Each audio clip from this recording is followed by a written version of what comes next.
நமது கலாச்சாரம், நமது பண்பாடு எப்போதும் நம்முடன் நீடித்து இருக்கும். சப்ஸ்கிரைப் திலக். உங்கள் மைந்தனின் கையால் தானங்கள் செய்யுங்கள். ஆபத்து தலைக்கு வந்து நீங்கியது. அவன் அருளுக்கு நன்றி சொல்ல தானம் செய்யுங்கள். செய்வோம். யார் கண்ணோ பட்டதனால்தான். ஆம், பட்டிருக்கும்.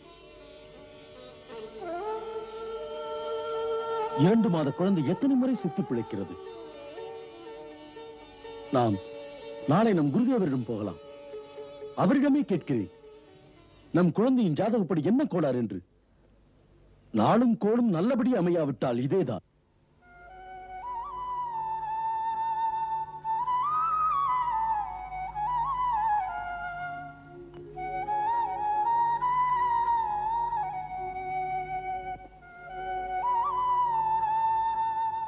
குறை தீர்க்கும் குழந்தை. குறை தீர்ப்பவனை குறைப்படுத்தும் சக்தி எந்த கோளுக்கும் இல்லை. பிறகு ஏன் இப்படிப்பட்ட ஆபத்து வருகிறது என் பிள்ளைக்கு?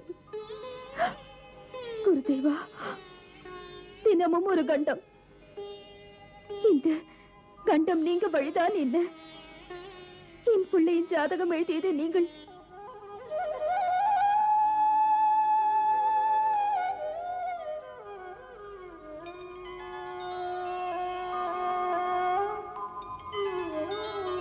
தேவி யசோதா, காலத்தை வென்றவனுக்கு எவன்தான் ஜாதகம் எழுத முடியும்? உண்மையில் இவன் பிறவியற்றவன். இவன் யார், இவன் ஜாதகம் எப்படி என்று யாராலும் சொல்ல முடியாது. அம்மா, உனக்கு இவன் தன்மை யாரென்ற உண்மை அறிய முடியாது. இவன்தான் நம் அனைவர் உள்ளத்திலும் இருப்பவன். அங்கிங்கெனாதபடி எங்கும் இருப்பவன். குருதேவா, இறைவனை பற்றி இந்த விளக்கம் கேட்டதுண்டு.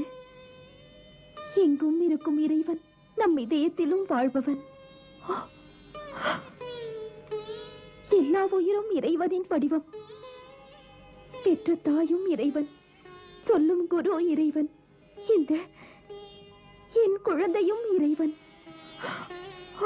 முனிவரே, ஈன்றெடுத்த தாயின் மனது பிள்ளைக்காக துடிக்குமே தவிர தூங்காது. இன்று அச்சம் மிகுந்து விட்ட எனக்கு உங்கள் பேச்சு அமைதி தராது. குலம் காக்கும் குருவே, எங்களுக்கு யார்தான் வழிகாட்டுவார்கள்? தாயின் வேதனை தங்களுக்கு தெரியும். மனம் விட்டு சொல்கிறேன், இதெல்லாம் பூதத்தின் வேலை. என் குழந்தையை பழக்க அதுதான் இப்படியெல்லாம் நடக்கிறது.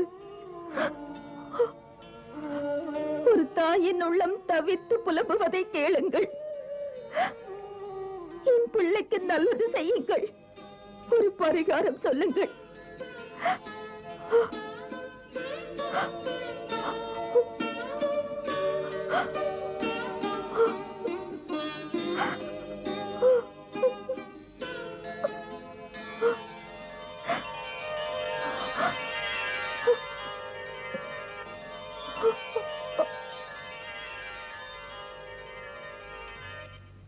நல்லதம்மா, நீ சொன்னபடியே இதற்கு பரிகாரம் செய்யலாம்.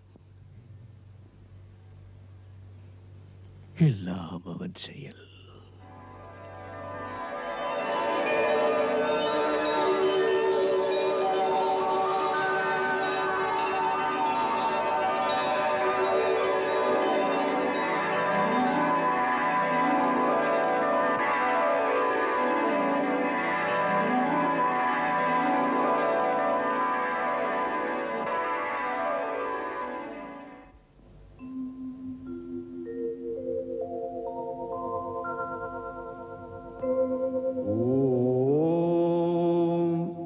सहस्रशीर्षा पुरुषा सहस्राक्षा सहस्रपात् सभूमिग्वं विश्वतो वृत्वा अत्यतिष्ठद्दशाङ्गुलम् पुरुषे वेदं सर्वं यद्भूतं यच्च भाव्यम् उतामृतत्वशेषानो यदन्नेनातिरोहति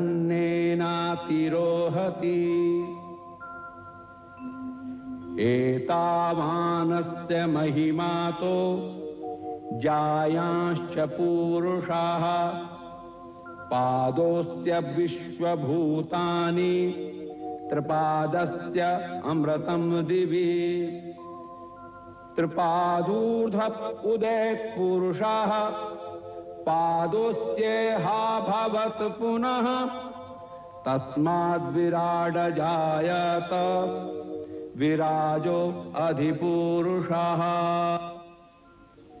जायांश्च पुरुषः இறைவா, தங்கள் லீலையா இது? சாண்டில்ய முனிவரே, புருஷ சுக்தம் சொல்ல வைத்து அமைதியாக ரசிக்கிறீர்களோ? ராதே, புருஷ சூக்தம் எனக்கு பிடித்தது. இது பிரம்மதேவனே தந்தது. விராஜோ அதிபுருஷः.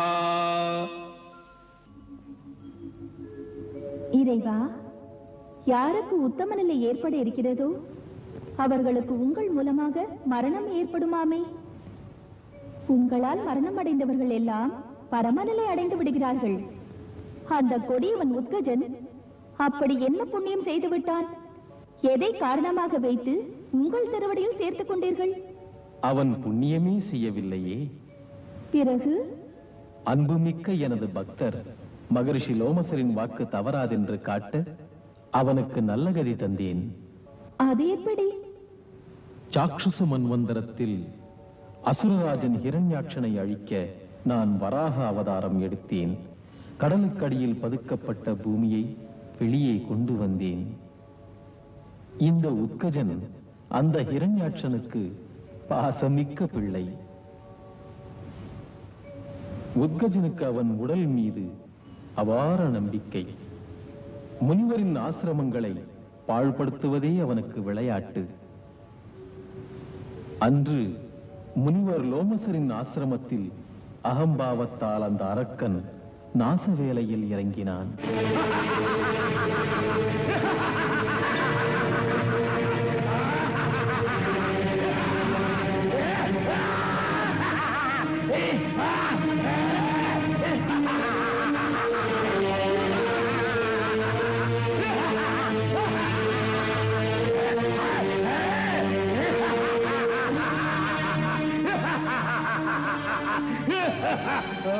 முனிவருக்கு மனித குலத்துக்கு உதவும் மரங்களை நாசப்படுத்தியது கோபத்தை தூண்டியது. கோபம் சாபமாக மாறியது. அடே மூடனே, உனக்கு உன் உடல் வலிமையின் மீது ஆணவமா? அழியட்டும், ஆணவம் அழியட்டும். உன் உருவம் தெரியாமல் போகட்டும்.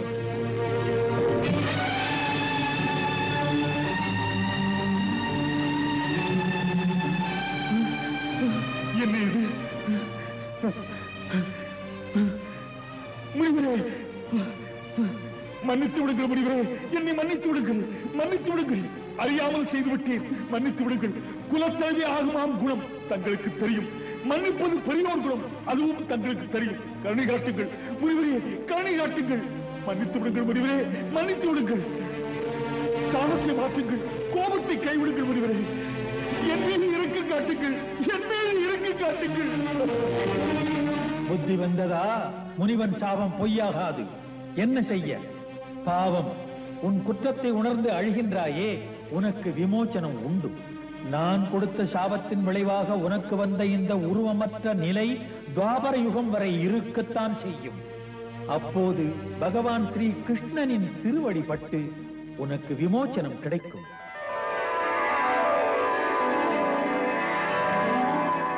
ராதே, என்னை பற்றி நான் எண்ணுவதே இல்லை. பக்தன் கொடுத்த ஒரு வாக்கு பலனற்று போக விடலாமா? முனிவர் கொடுத்து விட்டார் வாக்கு, செயல்படுத்துகிறேன் நான். பிரபு, தாம் நினைப்பது நடக்கிறது. முக்கியமான செய்தியை சொல்லத்தான் உங்களை இங்கு அழைத்தேன். மாமுனிவர் கர்கர் நாம் நடத்தும் வேள்வியில் பூர்ணாகுதி சமயத்தில் இங்கே வாழ்த்த வரப்போகிறார். நந்தகோபரே, அந்த சமயத்தில் அவர் தேவி ரோகிணியின் மைந்தனுக்கு பெயர் சூட்டி வைத்தால் பெருமைக்குரியது. அவர் யாதவர்களின் குலகுரு. அதனால் இந்த சுபமான நிகழ்ச்சியை அவர் நடத்தி வைத்தால் சிறப்பாயிருக்கும். பொருத்தமாக சொன்னீர்கள் குருதேவா. இதை கேட்டால் ரோகிணி தேவி மிக்க மகிழ்ச்சி அடைவார். இந்த மகிழ்ச்சியை இன்னும் இருமடங்காக்கினால் என்ன குருதேவா? உங்களுக்கு தெரியும், இந்த உலகத்திலே மாமுனிவர் கர்கருக்கு ஈடாக யாரும் இல்லை. அவர் பகவான் சங்கரரின் சீடர், சிறந்த பிரம்மஞானி, வேதாந்த வித்தகர். முக்காலத்தையும் அவர் உணர்ந்தவர். ஜோதிடத்தை நல்ல முறையிலே எழுதியிருக்கிறார். அந்த மகாத்மாவை மனப்பூர்வமாக நான் வணங்குகிறேன். எப்படியாவது இந்த வாய்ப்பினை பயன்படுத்தி தங்கள் திருக்குமாரனுக்கு பெயர் சூட்டி வைப்பதை அந்த தெய்வீக முனிவரின் அருளாசியோடு நடத்தினால் அதன் பெருமையே பெருமை. குருதேவா, நன்மையே நினைக்கிறீர்கள், நலம் தரும் மார்க்கமும் சொல்கிறீர்கள். உங்கள் வாழ்த்துக்களால் வாழ்கிறோம் நாங்கள். இதுவே உங்கள் ஆணை என்றால் நான் இதற்காக நேரில் சென்று வேண்டிக் கொள்ளுகிறேன். அப்படியே நினைப்பது நடக்கும். அவரும் ஏற்றுக்கொள்வார்.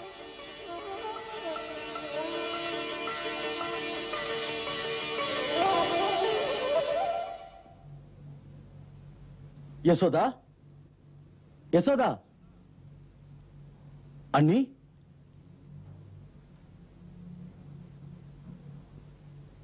அண்ணி, சந்தோஷமான செய்தி. என்ன செய்தி? நீங்களே சந்தோஷமாக வருகிறீர்கள்? நம் குருதேவரை தரிசித்தீர்களா? அவர்தான் எனக்கே இதை சொன்னார். உங்கள் குலகுரு மாமுனிவர் கர்கர் கோகுலத்திற்கு வரப்போகிறார். குருதேவர் சொன்னார், வாய்ப்பை பயன்படுத்தி இந்த பிள்ளையின் பெயர் சூட்டு விழாவை அவர் முன்னிலையில் நடத்துவோம் என்றார். இது மிக்க இன்பமான செய்தி நந்தரே. பெற்றெடுத்த என் பிள்ளைக்கு பெயர் சூட்டு விழா என்று கேட்கையில் யசோதா, இன்னொரு விஷயமும் குருதேவரே சொன்னார். நம் பிள்ளைக்கும் பெயர் சூட்டலா? குருதேவரின் விருப்பம் நம் பிள்ளையின் பெயர் சூட்டு விழாவும் கர்க முனிவரால் நடத்தப்பட வேண்டுமாம். அது ஏன் என்றால் இன்று இந்த பூமியில் மாமுனிவர் கர்கருக்கு ஈடு சொல்லும் அளவுக்கு வேறு எவருமே இல்லை. குருதேவரின் விருப்பம் சாதாரணமானதல்ல. அது நடந்தால் நம் குழந்தைக்குத்தான் மிக மிக பெருமை. என்ன? குருதேவரே கர்கரை வேண்டினால் நம் மைந்தனுடைய பெயர் சுட்டலை அவரே நடத்துவார்.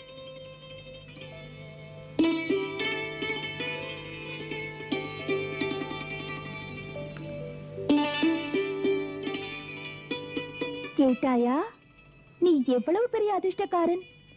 உன் அண்ணனுடன் சேர்ந்து உனக்கும் பெயர் சூட்டல் யாதவகுல ராஜகுரு நடத்த போகிறார். அது சரி நந்தரே, பெயர் சூட்டு விழாவை விமரிசையாக கொண்டாடினால் என்ன? அது முடியாது. கொண்டாட்டங்கள் குருதேவர் கூடாது என்கிறார். அரசியல் ஊரறிய நடந்தால் ஆபத்து. ரகசியமாக நடத்த வேண்டும். அவர் சொல்வதை பார்த்தால் அந்த கம்சனின் சந்தேகம் தொடர்ந்து கொண்டே போகிறது. இன்னும் மாறவில்லை. தேவகி தேவியின் 8வது குழந்தை பெண்ணல்ல என்று நினைக்கிறான். கம்சன் உறங்கும் எரிமலை, எந்த நேரமும் வெடிப்பான். அவனுக்காகவே அவன் ஒற்றர்கள் ஊரெங்கும் சுற்றுகிறார்கள். இப்படிப்பட்ட நேரத்திலே யாதவர்களின் குலகுருவே வந்து இந்த பிள்ளைகளுக்கு பேர் சுட்டுகிறார் என்றால் உடனே அவன் தேவகியின் 8வது பிள்ளை என்று நினைப்பான். ஆடம்பர கொண்டாட்டங்கள், அதனால் வரும் திண்டாட்டங்கள். அதுதான் குருதேவர் கொண்டாட்டங்கள் கூடாது என்கிறார். ஆசிரமத்தின் மாட்டுக்கொட்டிலில் இவர்களின் பெயர் சூட்டு விழாவை ரகசியமாக நடத்தலாம்.